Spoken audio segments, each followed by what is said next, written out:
Variable.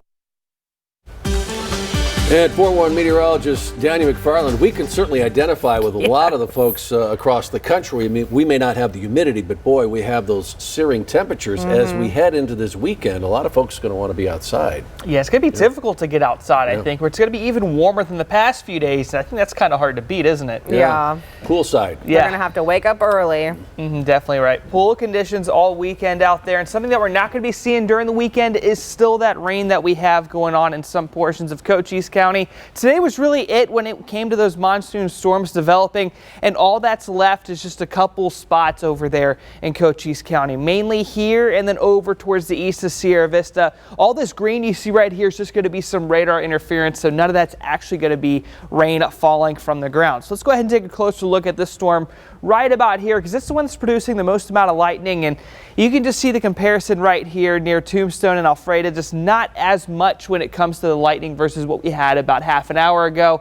As you can see, over the last half hour, only about 7 strikes out there. This will be dying down quite a bit, and we're going to be looking at maybe a couple smaller storms like that when you see further down towards the south, moving into spots like Douglas, and then we should be wrapped on up. The reason why I think we're going to be done is because of all this dry air that's currently over spots like Phoenix and Rocky Point and closer towards San Diego. That's all going to continue to push on into Tucson, and that's going to take away any chance of rain even for Cochise County. Now, Tucson, we didn't have a chance all day today, and I still don't think there's a good chance over the next 7 days, because what we're looking at is high pressure just in the wrong spot. We want it to be closer to about central Mexico. This is an okay spot for those Cochise County storms, but you want it to be a little bit further down towards the south and over towards the west just a little bit more. So instead, what we're going to be seeing here is just fewer storms tomorrow, dry thunderstorm potential for some spots over there in Cochise County.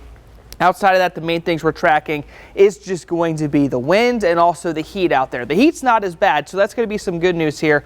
Only expecting about 106 versus, say, 110 like we had the last couple days. That wind's going to help us out a little bit. So I do think 25-mile-per-hour wind gusts during the afternoons for Tucson.